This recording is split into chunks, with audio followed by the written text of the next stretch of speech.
Morning, afternoon, midnight. What? 네, 오늘 What? 테이크.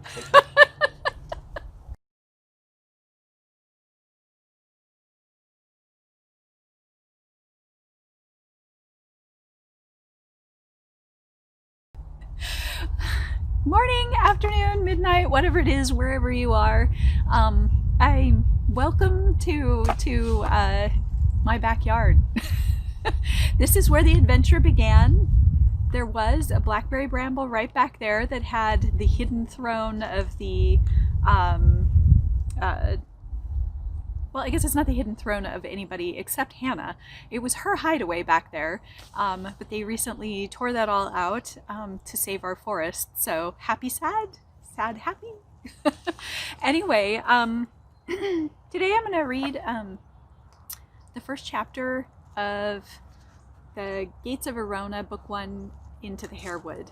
I know that a lot of you are either stressed or just dealing with a lot, and I know that sometimes settling down with a book is hard to focus on, but I thought maybe if we shared the story together, it could be comforting for all of us as a little reader community. So here we go. So The Gates of Arona, Book 1, Into the Harewood by Tonya Macalino, illustrations by Maya Lilova. And Chapter 1, An Autumn Storm in Summer. Pickup time at Jackson School Elementary always reminded Hannah Troyer of leaves in an autumn storm. Colorful swirls streaming around each other, the roar of all those leaf bodies swishing past each other, straining to reach each other, getting swept away from each other. And if you didn't watch out, one would smack you right in the face. Oh my gosh, Hannah! Hannah blinked up from her new position flat on the sidewalk. Wonderful. The rocks from the concrete stung her palms as she carefully pulled her hands from the ground. Clark Talwar, her neighbor, reached down to help her up. Even wonderfuler. She tried to beat him to it, but her backpack had her tangled, and she only ended up looking like a turtle flipped on its back, with its legs swinging uselessly in the air. With a defeated sigh, she let Clark pull her to her feet. Clark's big sister Diana brushed the rocks from her pack. Thanks, she mumbled, turning quickly away. Clark and Diana's mom, Apsara, hugged her giant gold purse to her chest like it was a wild cat, threatening to attack again at any second. Her eyes were huge. Oh, Hannah, I'm so sorry. Are you all right? Hannah rubbed her cheek and the side of her eye where Apsara had smacked her with the purse. That was when she spotted her mom, Bridget, just beyond the fake gold leather. Maybe she should have asked Apsara to hold her mom back, too. Too late. Hannah Banna, holy frog ferns, are you okay? Let me see your eye. Hannah just used the offended eye to glare at her. I'm fine. Her mom started to pry her hand off the stinging mark. Hannah twisted away, joining the stream of leaf bodies flowing toward the big oak. She'd just seen her big brother Cameron shoot past her in the middle of a wild game of Harry Potter tag. Cam and his buddies could quote every spell in the series. They slammed into each other, shouting spells and counter spells. Hannah kept well out of slamming range and waited for her mom to catch up. In pairs and clusters, Hannah watched her classmates drift through the gates back to the playground. One last after-school play date.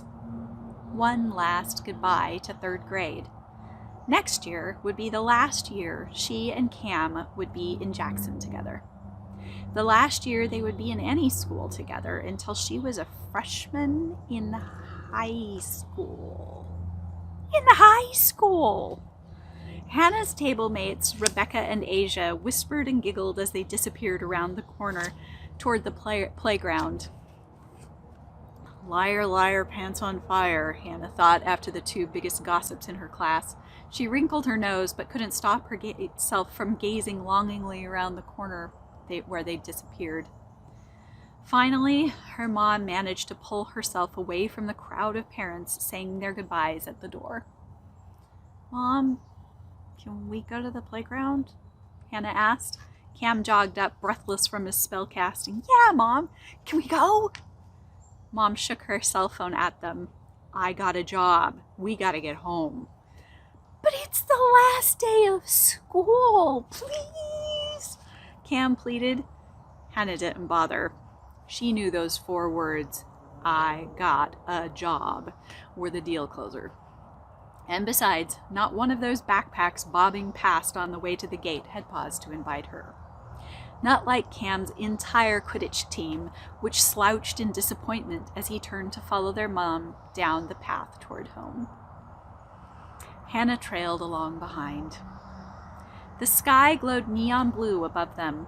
Their mom steered them toward the shady path, while most of the other kids, including Clark and Diana, went with Apsara and her giant golden purse down the main green space.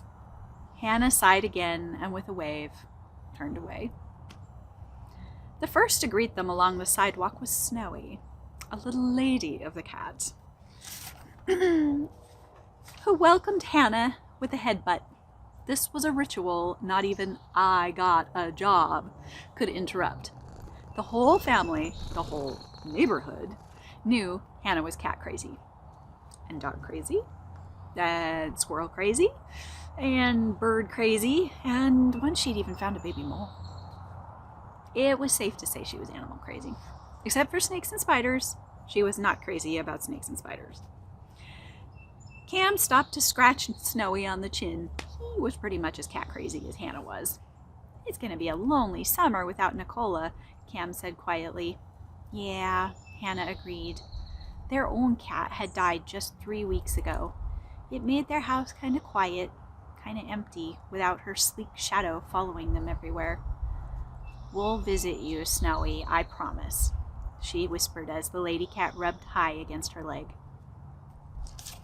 Hannah gave Snowy one last scratch under the chin, soaking up all the love she could, and then ran to catch up with their mother. Mom had stopped at the head of the street. She stared down the hill with a funny look on her face. Hannah and Cameron grabbed the hands she offered and swung to a stop. Cats. More cats than she ever knew lived in the neighborhood, and she thought she knew them all. At the bottom of each driveway for 2 blocks, maybe even 3, a cat sat at attention, ears trained forward toward the road. How weird!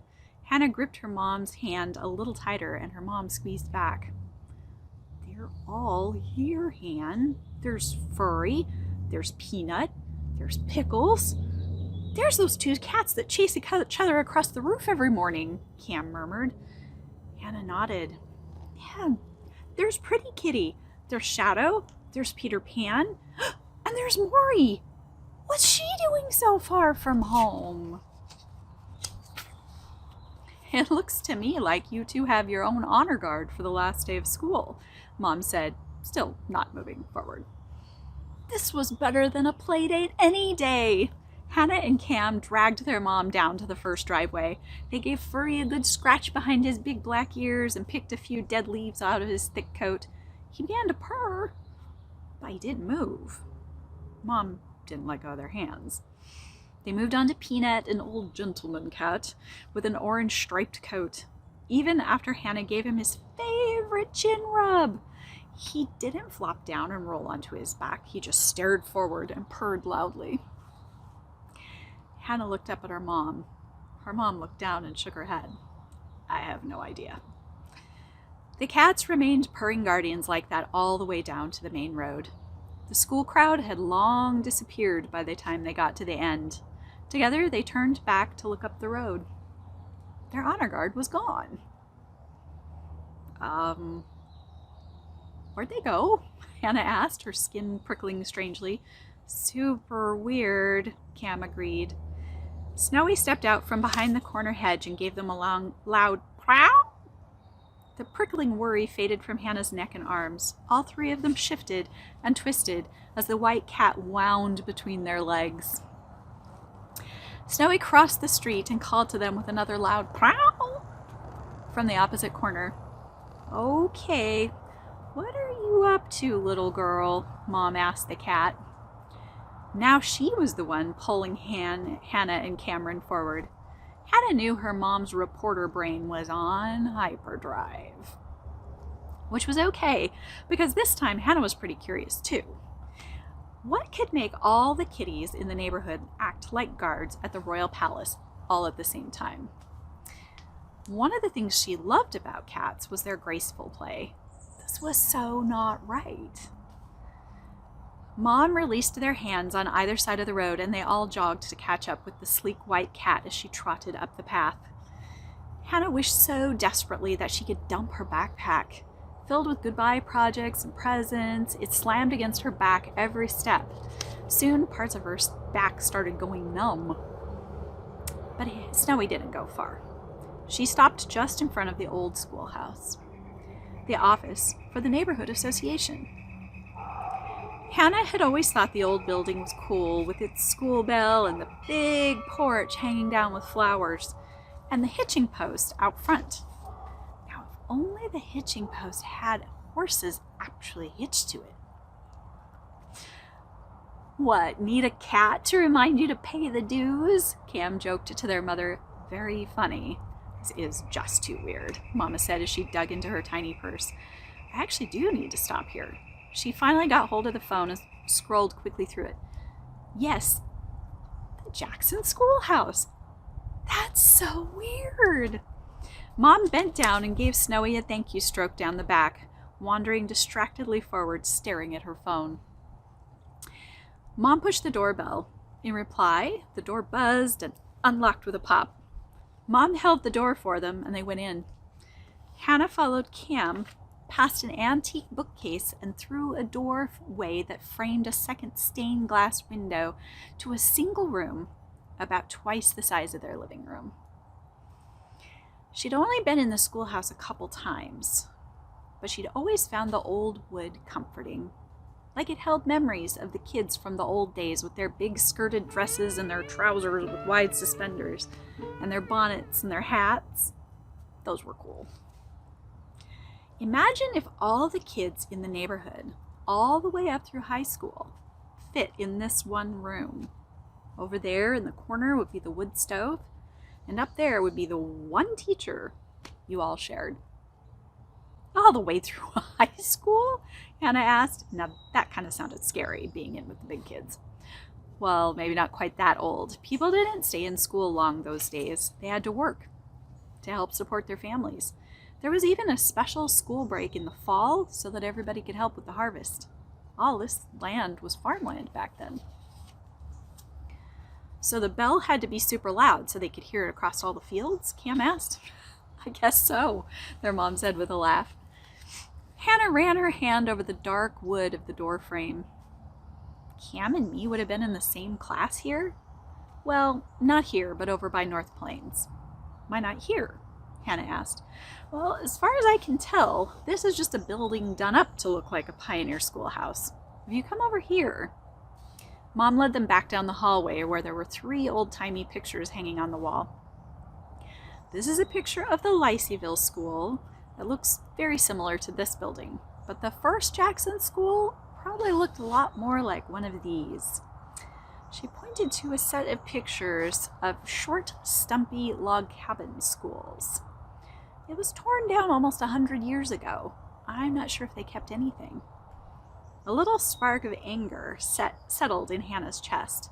It only got bigger as she followed her mother around, as she took pictures of this and that and asked the office lady a few of her reporter questions. Snowy still waited for them when they emerged from the fake school. They squatted around her and said hello. Clouds had darkened the neon sky. Hannah glanced up at them, scowling. What's the matter, Hannah-Banna? Mom asked. It's fake. And they tore the real one up. Ah. Hannah could tell that her mother was itching to get back to work, but something made her change her mind. She sat down on the porch, and Hannah and her brother perched on either side of her. They all watched the storm clouds drift toward the Harewood with dramatic billows and swirls. Are you afraid people will forget, Han?